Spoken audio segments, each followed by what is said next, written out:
right, we have Ram Keller here. Yeah. Ram is going to tell us a little bit about himself as a student athlete and just about your career getting to this point. Where are you from originally? Where did you grow up? And where are your parents from? My name is Ram Keller. I'm from Liberia. My parents, my mom grew up in Mali. It's a French-speaking country. And my dad, he's from Liberia. He grew up in Liberia, West Africa on the coast. Usually knew at the Gold or Pepper Coast. Some other people knew it like that. Oh, it's near Ivory Coast? Yeah, it's close to the Ivory Coast. So, Ivory Coast where they have the elephant. So they name it Ivory Coast because of the elephant dogs. So in Liberia, they had a pepper on the coast. So they named it the Gold or Pepper Coast. Pepper Coast. Yeah, so it's just funny, And so did you grow up doing agriculture? Yeah, so where I grew up, like a rubber plantation, Firestone, the tire company. Yeah. So that's where they have the rubber plantation. They have like 45 divisions. Wow. Which means like Renault or little towns, they have plantations everywhere and they have the factory. Wow. So it's like I grew up right there, going to school. Everybody worked for that company. Yeah. Cool. So you had to basically work growing up. Yeah. So when I was in high school, do a little bit of work here and there, play soccer, and it's just a vicious cycle. You keep on going around till you get bigger. Do a lot of the people from your small town end up going on to college? No, not very many. I can say like some people ended up going to college, but they didn't continue. They dropped out. Yeah, dropped so out. They didn't get their 4-year degree. No. So very few people from your. How big is your town? It's not really big. I'll probably say around 30,000 people. Yeah, it's pretty small. Yeah, I would say 30,000 because now it's expanded a little bit. But it's a pretty small town. Yeah, pretty small. And so you're one of the kids who made it out. Can you talk a little about the challenges of coming to America, basically, and being able to get on a scholarship? Like, how does it work in Liberia for you to get recruited? Because that's pretty tough to come all the way over here. Yeah, it is. For real, like I would say like this, I didn't just get recruited from Liberia to come to America. I took a risk. Right. You know how they say in economics, the more the risk, the higher the profit? Yeah, high risk, high reward. Yes, I took a risk because I came from Ghana playing soccer and my friend just came to me. He was like, bro, I'm going to play college soccer in America. You want to go? How funny is that? Yeah. And I'm just like. It's like you're going to go on a trip. And he's like, no, I want you to go to another country. Yeah. We're going to cross the ocean and we're going to go play there. Yeah. And hopefully we stay. Yeah. And I was like, really? He said, yeah. I said, yeah, let's do it. That was it? Yeah, and how old were you at the time? I was 16. I graduated high school around 15. So you graduated early? Yeah. So in Liberia, you guys kind of do it faster? No, in Liberia, like, you know how they got some smart kids? Yeah. So you do really well first semester, second semester. Mm-hmm. So they get to know the class is not for you. They push you up higher. Interesting. So you basically were able to push yourself ahead and graduate faster. Yeah. So that you could go to college faster. Yeah. So when I did that, I graduated high school. Well, I really started playing soccer in like 10th grade. So you really weren't even playing soccer before No, I wasn't. So what sports were you playing? I wasn't really playing like sport. I was just like, we sit in the house, go to school, and then go out and play pickup soccer, like street soccer. Street soccer. Yeah. So you played a lot of street soccer growing up. A lot. But you just like go running too. Yeah, I jog every day before I go to school. So how many miles would you run in the morning? I would say I run for like an hour 30 minutes. You just go run? Yeah, I just go run. You go train yourself? Yeah, I do. Because a lot of athletes, I feel like, especially here because I coach in the United States, they don't have that motivation to go do double days. But it sounds like you would just get up and go run because you knew that you wanted to be an athlete. Yeah, it feels like, you know how you wake up in the morning, you feel like I'm supposed to be doing this and I'm not doing it. So you feel bad for yourself. And then you start worrying, you be like, I'm not fit. All the guys are fitter than me. What am I doing? You would play against people and you're like, I want to be better. Yeah, I had a fire. You make a decision to go improve yourself. I had a fire. Take that responsibility. Yeah, and it's all about being humble too, because I don't know it all. So other people that are way better than me in certain areas, I assemble myself with them and watch them, whatever they did.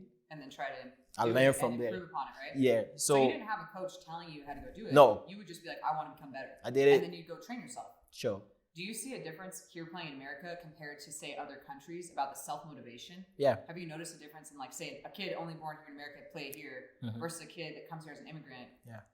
Like, what are some differences? The difference is passion. Yeah. Because in Africa, people have passion for playing soccer, so there's no resources. Nobody. Yeah, like, did you have really nice cleats? No. Nobody. Did you go to travel tournaments? Nobody. Ranked? No. Nobody wake up giving you like, oh, Rose, Ha, I bought you your cleats, I bought you your shirt, I bought you, come, I'm gonna take you, you can play soccer, I put you on a team. Nobody do that for you. No one. So can you talk a little bit, because you have told me previously you went to a track that George Weah hosts. Yeah. Can you talk a little about what that is in Liberia for kids there? Like, what is that opportunity? So, you know, like... Tell who George Weah is.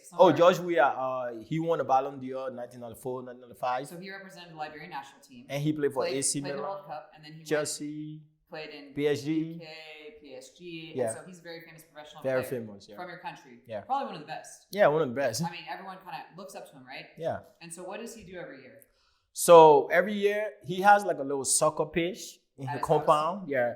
So every year, Christmas Eve, you know, to get people around, to have fun, you know, he have like a little soccer tournament.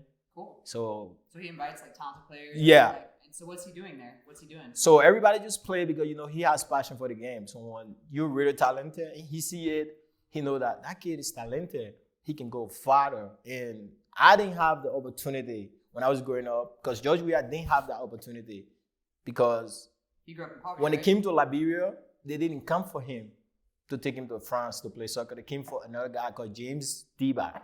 But because that guy wasn't fit, he was injured. So that dude said, oh, I'm not fit, but there's a guy, George Weah, you should watch him play. Wow. So he basically wasn't even getting recruited, but someone recommended him. Yes. It seems like that kind of happens a lot. Like your friend invited you, someone's friend. And my friend that invited me didn't even get the visa to come to America. So he invites you, and then he got denied, but you got accepted. He got denied. That's just like pretty incredible that you even ended up to play in the United States. Yeah. And so you played at George Weah's tournament. And we played, it was just like a little tournament, so we played. I wasn't expecting to reach that far. We reached like the final, but we lost. And I was runner up. I was joint goal scorer with another kid. So you're one of the top goal scorers. Yeah. You guys got second place. Yeah. And then did they talk to you?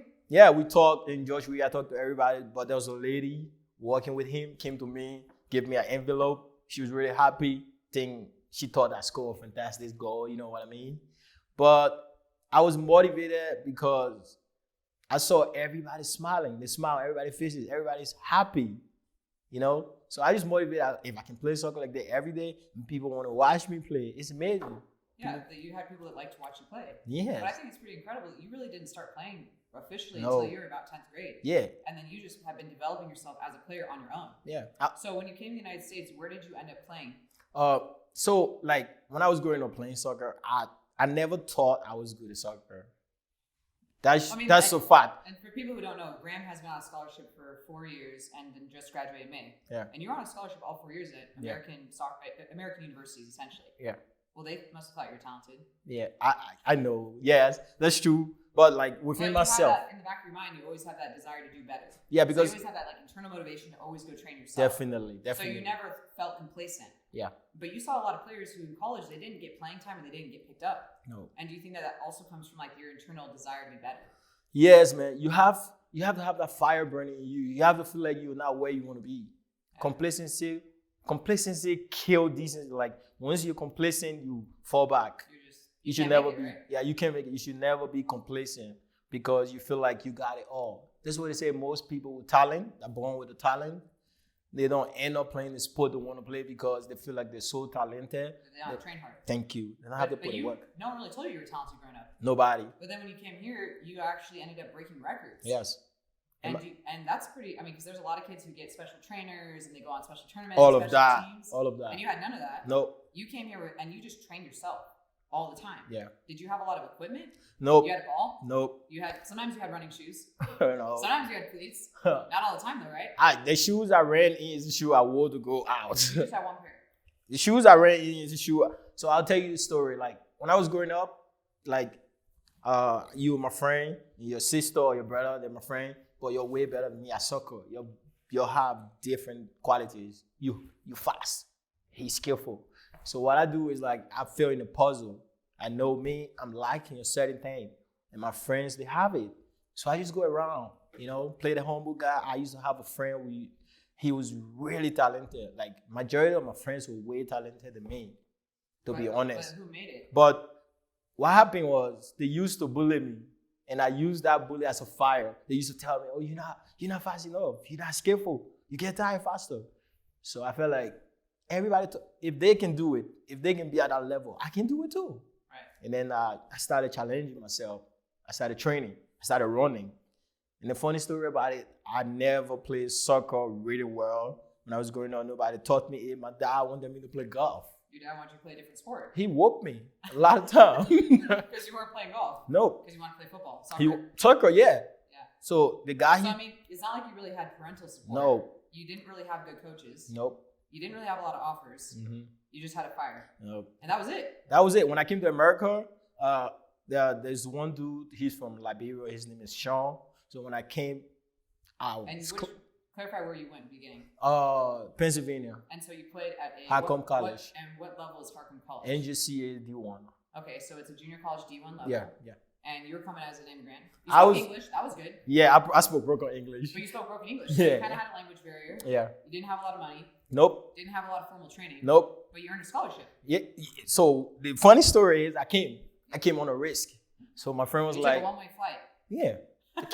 I went to Morocco, flight delayed. Oh no. I'm in Morocco, man. I don't know You're just nobody. like, I don't know if I'm gonna make it. What am I gonna do in Morocco? Flight delayed because of weather. Now I gotta be in Morocco for like 2-3 days. Doing what? Didn't know anyone. Nothing. Not a lot of money. Yeah. You didn't I'm have just much.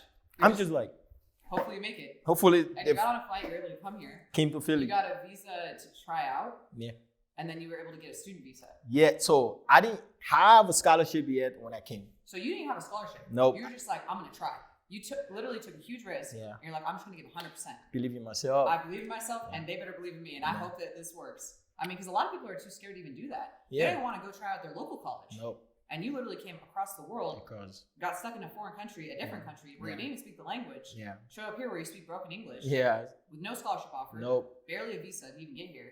And you made it happen. Yeah. So when I came to that school, the coach was like, "We have a beep test tomorrow," and I just came The next day, and today. you already been traveling for 4 days straight. Yeah. No sleep. And He they're was gonna like- fitness test you, and you better pass. Yeah. But And good thing you ran on your own. my friend told me. We run in 16. We stopped at 16, right? Yeah. I didn't even know what a beep test was. You're like, what's a beep test? It beeps you run. All I knew was 120. I didn't know what a beep test was. So I was like, So for clarify, people watching the video, a beep test is a collegiate test where there's a sound and you have to go, what is it, like 20 yards? yeah, 22 meters. 22 meters, Yeah. and you have to go there before the beep happens again. Yeah. And if you don't cross the line before the beep happens, you're out. Yeah. And you have to hit a certain level. It can go up to like level 30. Yeah. And so what was the standard at your college? It was 16.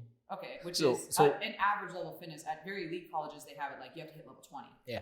And so what happened at the beep test? When So- you've been traveling for 4 days, So I you didn't came have cleats? in the night. I was climbing the stairs with my suitcases going to the dorm. You're like, And this guy, And when was the fitness test? At like 6 a.m.? the next day, Like at what time? the next day around, let's say 5 in the evening Oh, so you because had a little bit of time. yes, but Barely. I was still tired. You're a jet lag, Yeah. different country. Did you even eat? Barely. No, I came and then this guy walking down the stairs, he heard me talking because I was like, oh man, I'm tired of speaking broken English. And he was like, who's that? He came down. He was like, where you from? I said, Liberia. He said, I'm from Liberia too. Oh, you found a friend. He hugged me. He was like, you play soccer? I said, yeah, I can see that. You got a soccer cleats, you got shoes, everything. We start practice tomorrow. I was like, no. He said, come to my room. His name is Shoen Okay, Mali. cleats. He gave me everything. Wow. He gave me cleats, he gave me clothes, he gave me sweater, hoodies. So you're probably cold, huh? Yes. Philly's a little bit different than Liberia. I wore almost three pants, 3 shirts in New York on the airport. When I came outside, the wind hit me. I went back in. I was like, no way. I can't do this. You weren't ready for the East Coast. Called my sister. I was like, do you take any pills in America to make it hot? Because it's cold. A little bit different than Liberia. She was like, no. I was like, I So it was can't do cold. this. It was really cold. So then how'd the beep test go? The beep test, so that same night, that dude was going to the gym. Uh-huh. He was like, you want to go, bro? He's accepted me like he been knowing me for a long time. He went to the gym. He taught me how to squat, how to lift. You've never really lifted. Nope, You've never even been in a gym. nope, There's no gyms in your hometown. nope. Nobody train care about outside? gym. You just Everybody, train outside, right? Nope. You go Yeah. running, go run hills, you move heavy things. that's all. And play pickup. And you just play pickup soccer. Yeah, nobody really care. And so you made the team, and you So- got the scholarship. And so- how many years did you play there? 2 years, but it was like 2 miserable years because I 2 miserable years. Yeah, I would say that because like I felt like I wasn't really like at the top of my fitness level because I got injured a lot and a lot of different circumstances. I wasn't really like satisfied with the situation I was in. But So it wasn't going that great. it wasn't really that great. honestly, it wasn't that great. I really wanted to play for this school, but it was just not happening. I was getting So you're injured. getting like discouraged. And then when did you come out to Sacramento? So 2016, after we did a beef test, and the coach I was there, everything just worked in my favor, but before things work in your favor, there's a little bit of trials, tribulation, you know what I mean? So that make it worth it. When I get out of school, I met this coach, his name is Matt. He's like, beef test, we want to run a beef test. So there's a lot of cocky dudes, man. Mm-hmm. They just like. They think they're all that? Even my Liberian friend. You beat them on beat test? Yeah, I'm gonna make this exciting for you. Make it exciting? We're running. I was quiet. I was staying in the wall, not talking to nobody. My Liberian friend and the other dude, he's from Africa, Cameroon. His name is Paul Mali. He's too from Liberia. So he was like, yeah, we're gonna get a beef test. We worry about you. You just came and you went to the gym with Shoen. You're not gonna make it. Not gonna make it. I'm not saying nothing. I'm just like, yeah. I was a little bit afraid because the way they hyped the beef. Hyped it up, huh? They made everyone nervous. So we won the basketball court. We started running. Yeah. My Liberian friend gave up. He got cut, huh? Because he didn't make time. He dropped off. Everybody dropped off. I was running with another Hispanic dude. His name is Gerardo. We were running back and forth. He's very fast. We ran, and then everybody just like it's like the team is divided. So like they're cheering for one or the other. Yes, half of the team started cheering for me. Let's go, Ram. Let's go. They don't even know me, and then the other dude cheering for Gerardo. But we won to 15. 15.5, Gerardo started puking. Holy cow. And did you keep going? I was going to 17. So what was the They stopped me. What did you get to? 17. It went 17.5, they stopped me. So you won? Yeah. So you basically helped earn your scholarship? Yeah, so after that, we had a practice too. And how'd you do? And I didn't have to practice. I was already tired, and I ran a big test. I shouldn't have practiced, but I did play, yeah. Because you aren't going to, wimp out. And I played well, so when I'm playing, everybody tried to like prove themselves. Now, since I ran a big test, everybody trying to bully me. Mm-hmm. They're trying to bully me, hit me. You run around him? That's it. Like, they haven't seen anything like that. I mean, we played the next day. The coach, he quit the job. Just all these problems. So let's kind of fast forward. So you came to Sacramento, mm-hmm. and then you ended up coming to try out for my team. Yeah. Can you talk a little bit about the difference in coaching you experienced with me versus other coaches, and how did we always get along? Well, everything have to start rocky, like before I met you, this guy told me, he's like, oh, I have a team.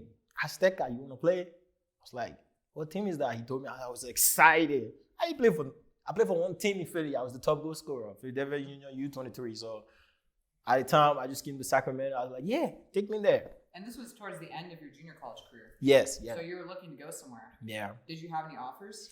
At the time, I had offers, but it was just after my first year. So I wasn't like concentrating on that. I was just concentrating on improving, Find somewhere to play. Getting myself better, making myself better. Because I know after the next year, I need to go somewhere to play. Right, planning ahead. So I met you, and then remember that night we had a practice, and then you were like, who's the kid?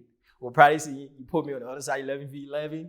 And then after that, things just took a turn. You signed me out. But before you signed me out, you told Yara, you was like, I hope he's really good. Don't just bring somebody that plays just like you. Because you're Basura. Yeah. No, he brought a better player than himself. That was good. And I didn't say anything. Remember, I was just quiet the whole time. Well, you proved yourself. But then, so you played your first year in SF with me. We were in the 3rd division. Yeah. You scored. Yeah. And then you went back to college. Yeah. You did okay. Yeah, but then as you were going into your next year and we were in the next division, you really kicked it up a notch, and you actually ended up breaking some goal scoring records. Yeah. And then what happened? How many tryouts did I send you on? So many tryouts. Send me to Mello College. So St. Mary's. St. Mary, Mello. State, ID camps. Yeah, that's the thing about America. I went to St. Mary College. Yeah. We played 11v11. I was the top goal scorer. Small side game, which I'm already used to. So I was just surprised. Because you did well. More than everybody. So you did really, really well. But yeah. Did they offer you a full ride? Humble opinion. Everybody came to me and was like, bro, everybody's talking about you. You already made it. Right. But then it's such a different environment here in America because you could be a really, really great player. Yeah.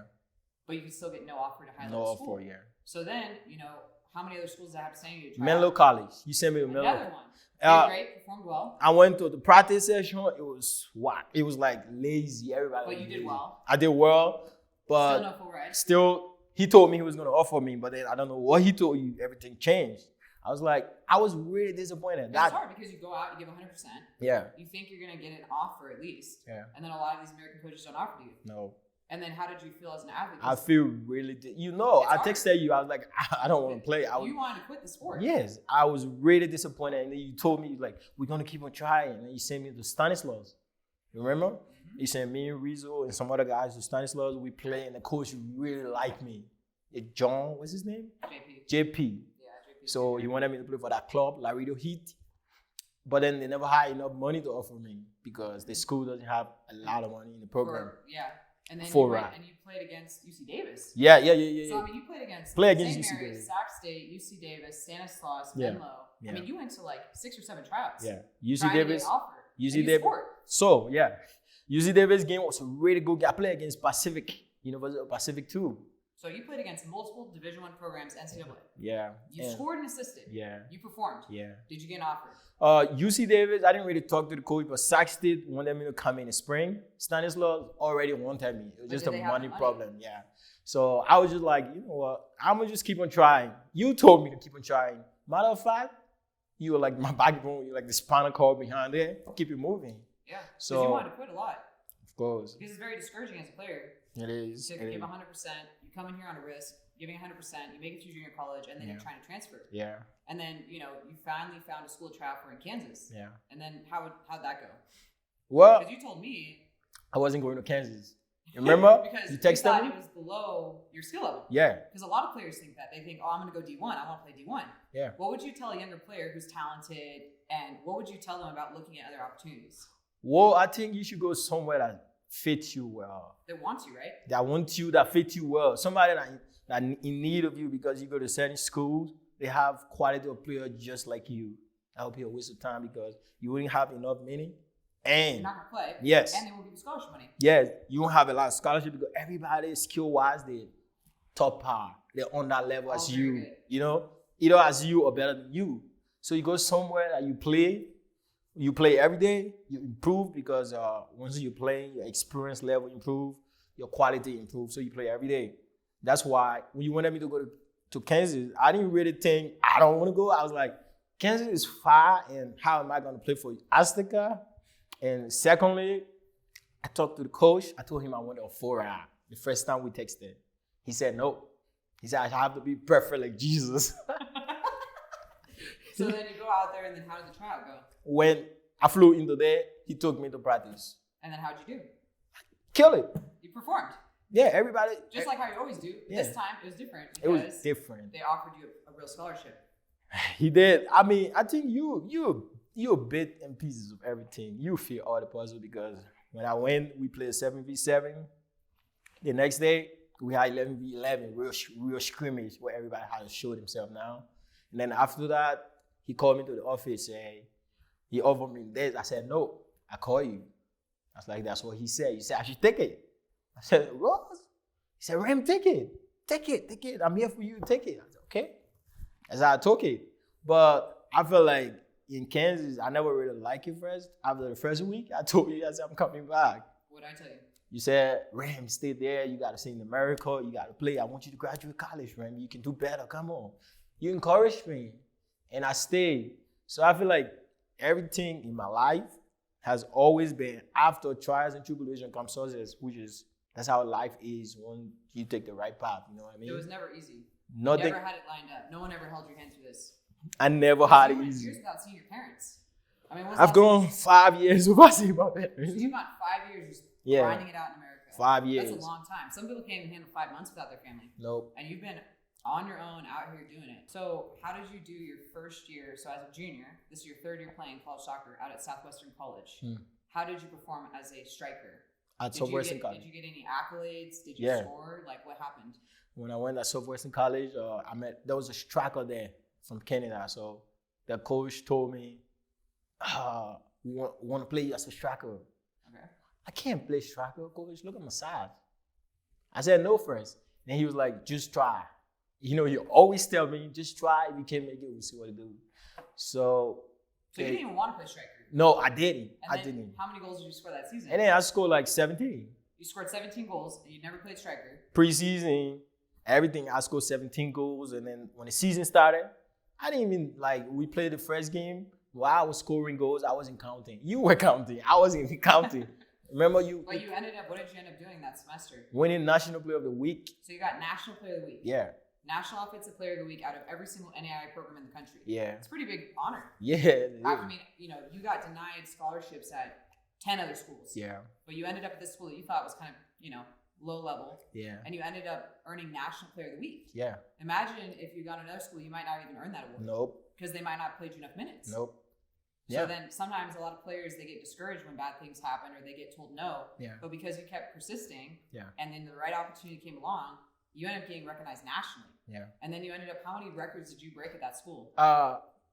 To be honest, I literally break 6 records. So I you think broke 6 offensive records. Assist record, top goal scorers, total goals scored in the points. Season. So for those of you who don't know, so in collegiate soccer, you get is it 2 points for a goal, 1 point for an assist? Yeah, I think so. So you had the all-time point scoring record at that program, at a 4-year program. So you hold the record currently. Yeah. And then you rebroke your own record. Yeah. So you broke the record and then you broke it again your senior year. Yeah. So you broke twice. Yeah. You broke the assist record. Yeah. You broke the all-time goal scoring record. Yeah. And you got National Player of the Week. Yeah. You got Player in your conference. Yeah, 5 and times. had that school ever gone to playoffs? Nope. So the first time they went to playoffs was Took them to playoff. You helped them go to playoffs. Yeah. So for a lot of players, they get discouraged, but the reality was that was the right program for you. Yeah. And that's where you shined. Because you finally had a coach that was willing to really, on a collegiate level, push you on a pedestal. That believed in me. That believed in you. Yeah. And you never really played striker before. No. That wasn't really your position. No. But that was where you should have been playing. Yeah. And so you went on to do really well, go to playoffs. Yeah. You didn't make it to nationals, but you at least accomplished going to playoffs. Yes. And what did you earn your degree in? My bachelor's in business administration and management. Nice. But, and then what is your plan for, so you graduated in May, and what opportunities have happened since May? Well, the way you present yourself to people, they say when you wash your hands clean, you eat with kings. So if you're if you wash your hands clean, you eat with kings. Yeah. That's a good one. That's what they say. So you kept your character good, you always had good grades. Definitely, you got it. So by doing these things as an undergraduate, how did that help line you up for success post-bachelor's? So you know how some leaders, some people are just born and people look up to them, respect them. Some people, they work hard for it. Some people, they want to be a leader, but they don't have that quality they think they have. So I was just there, quiet, just play soccer, go to class, but then blindsided. I was blindsided that most of the guys, when I do anything, it affects them. Like when I go to the gym, they follow me. But so you're helping lead with your actions. Yeah, but I didn't. By being a good student athlete, you were helping lead the team. Yes. Leading through your actions, yeah. not by your words. That's what the coach told me. So when I go to the gym, captain, right? Yeah, this is what happened. I refused the captain. He didn't tell you, but I refused it because I felt like 2 or 3 guys on the team should ban the captain, not because of talent, but I feel like people respect them and they were there for 4 years and they're good guys. When I went there, they accepted me, they embraced me. They're like my brother. So I told the coach, I can't be the captain. I want to play. But I can't be the captain because look at Jacob. He's one of my good friends. He played really well and everybody look up to him. Then the coach told me, he was like, Ram, Jacob is like a leader. Even if he's a captain, people still like him. But you, people look up to you and whatever you say to the guys, they believe in you. When you're not playing a game or in the dressing room, everybody looks sad. When you're there, everybody looks happy. So just keep the captain, man, and then we'll find somebody else.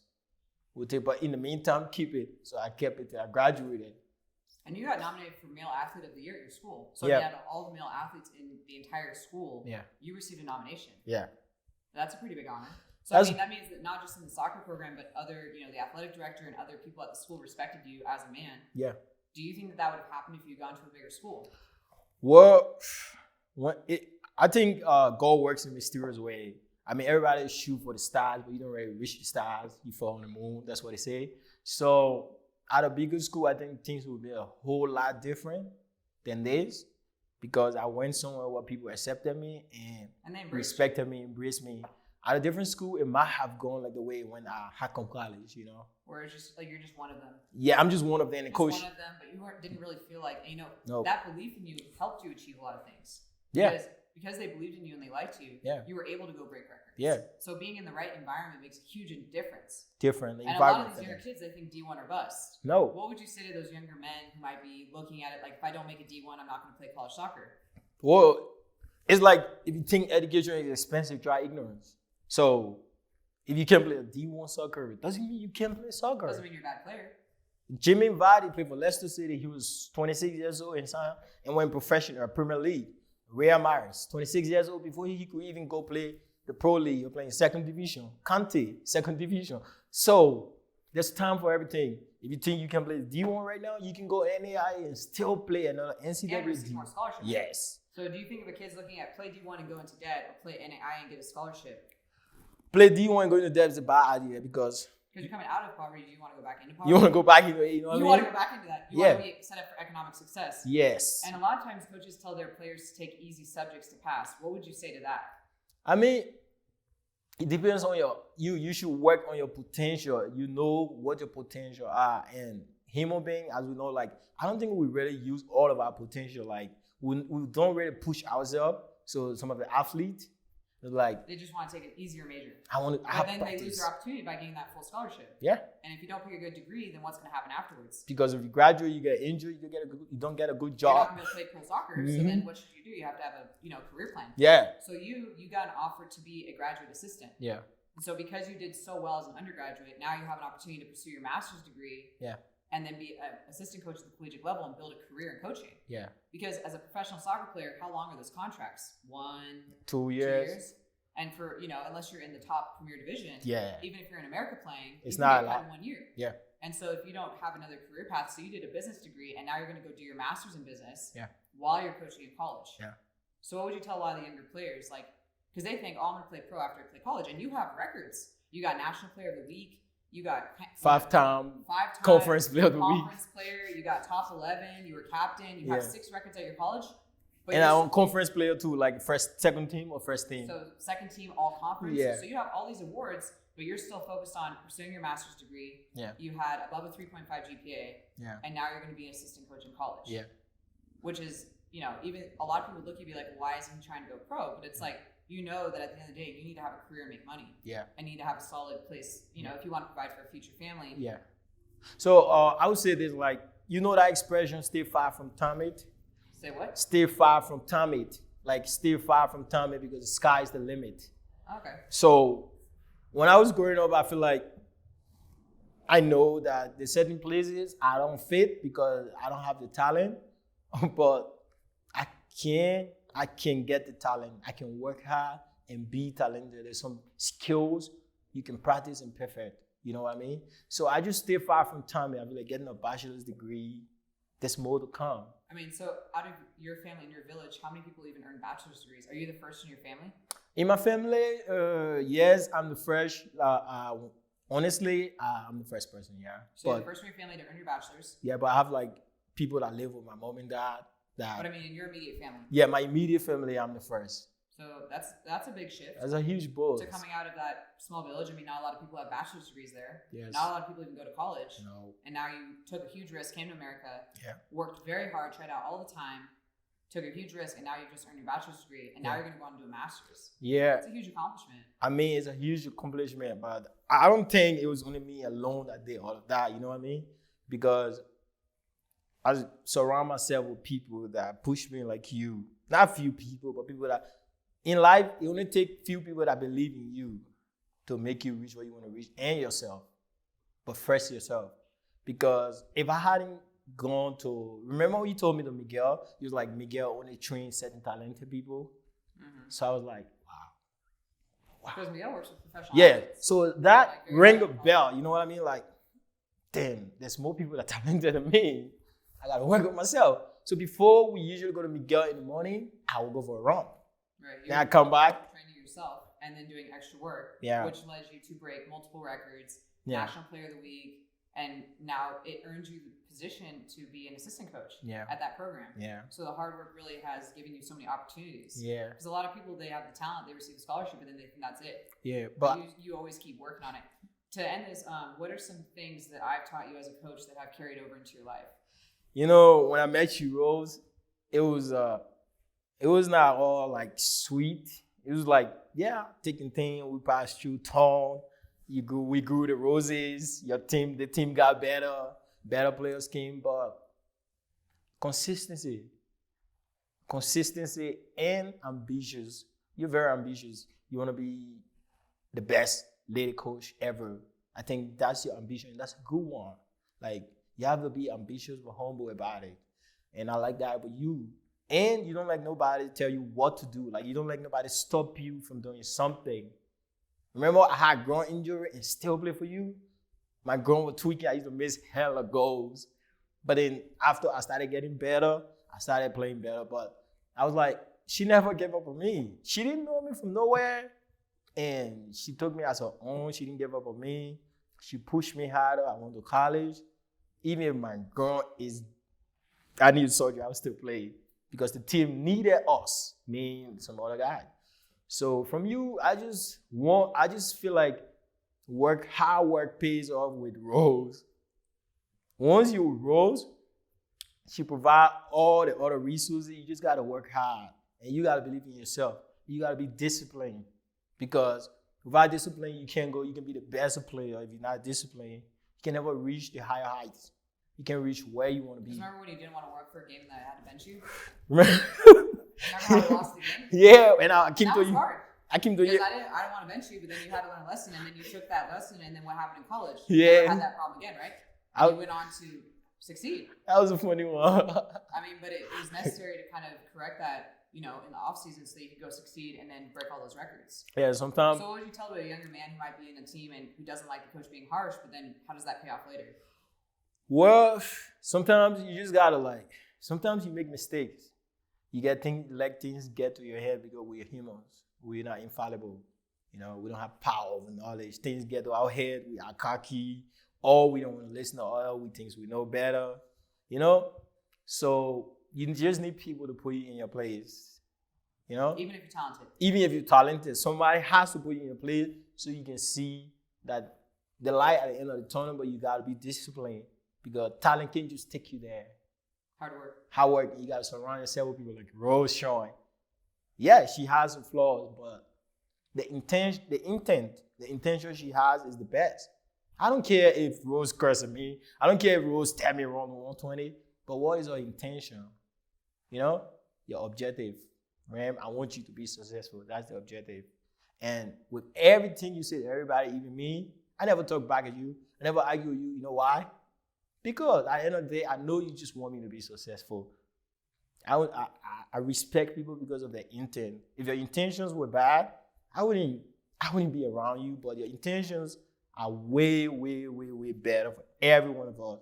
So the hard way, the easy way, I'm still with you because success is the only way to be there. And with you, I can be successful because you take me from the slum, you take me from the trenches. I gave up. Few weeks ago, I texted you. I said, yeah, I'm giving up life, man. It's not easy. Man, you basically talk to me. You don't have to say a lot, but you talk to me. And I was like, I have somebody that believes in me. Why can't I believe in myself? And even somebody like you who has the degree, multiple records, it's still hard. It's still hard. It's never easy. Even if you have all these accolades and you've accomplished a lot, you have to be reminded and have someone to help push you through it. Yes, you have to. And in life, why I like you? Because you create something that's bigger than you. Yeah. Something greater than yourself. Something that's bigger than you. Now you're going to get back by being a coach yourself. And helping other kids so that they can accomplish stuff. You have all these guys. You have me, Jasmine, Gamma, everybody, right? You're supporting. You're there for them morally, ethically, financially, everything you're there for them. You know why? Because it's bigger than you. You have a bigger purpose. You want people to be successful. You want to help people. Yeah. It's bigger than you as a person. That's why I respect you. Because other people, they're just arrogant, They don't want to do all of that. They feel like it's not their responsibility. But I told you. One of you guys succeeds, it helps so many other people. The life of few depends on the courage of others. I like that. The life of the few depends on the courage of others. Yes. Morally, if somebody gave me advice, right, or better advice, I would do better because of that advice. So my life depended on that advice. If somebody didn't advise me, I would have made a wrong decision, and my life would be in the scrambles. You could have quit on multiple times. I mean, there were so many opportunities to quit, but you chose to persevere. To finish out, is there anything else you want to say as a closing statement? Oh, there's just this I want to say though, like anybody watching this video and listening, that whatever you're doing, don't let nobody discourage you. I mean, there are tough times. There are tougher times. But tough times just build tough people and make you fall tough. You know, like there's nothing that will discourage you once you've been through twists and turns, you've been through trials and tribulations. You know what you want. You know that nothing can defeat you because we can do whatever we put our mind to. We can do anything we want. So just go for it, but go morally, ethically, be disciplined, like respect other people, be humble about it, because without humility, you can get yourself nowhere. You can be the most talented people. When you're not humble, people will bring you down because people don't like you. Yeah, I mean, because you won all these awards, but you still have the humility to go train yourself and Yeah. other people. Yeah. Well, thanks so much for sharing. Thank you, Rose. You did a great job. Good You stuff. look really good today.